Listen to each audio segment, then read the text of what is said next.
কাতলা মাছের ঝাল চাল মগজ পোস্ত বাটা দিয়ে কেমন হয়েছে।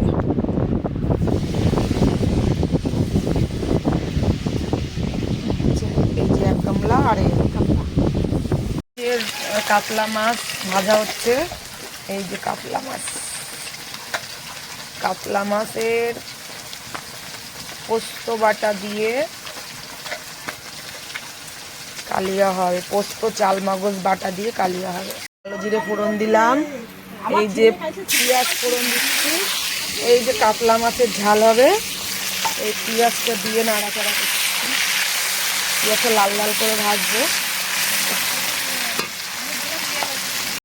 এই যে আদা বাটা, এই যে পেঁয়াজটা লাল লাল করে ভাজা হয়ে গেছে, এই যে দেবো আদা বাটা,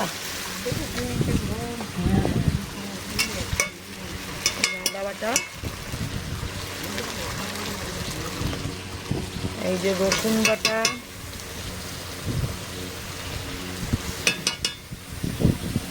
এই যে জিরে বাটা, ধনে বাটা, এই যে লঙ্কা বাটা,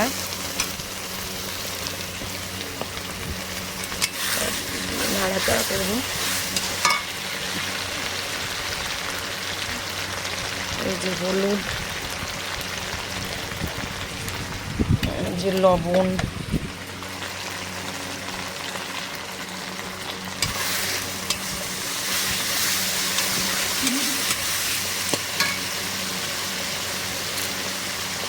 এই যে মশলা কষানো হয়ে গেছে, এই যে জল দিলাম, মশলার থেকে তেল বেরিয়ে আসার পরে জল দিলাম। এই যে চাল মগজ আর পোস্ত বাটা দেওয়া হলো,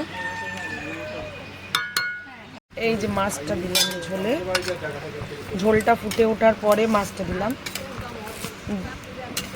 মানে ঝোলটা ফুটে উঠলে মাছটা দিলেই, মাছটা দিয়ে ঝোলটা যতটা জাল হবে ঝোলের স্বাদ ততটাই বাড়বে, যেটা আমার অভিজ্ঞতায় বলে। অনেকে দেখি মানে মাছ দিয়েই ঝোলে নামিয়ে ফেলে, আমি সেটা করি না। এই যে ঝোলটা ফুটে গেছে, কালারটা সেই এসছে, আপনারাই দেখে কমেন্ট করুন।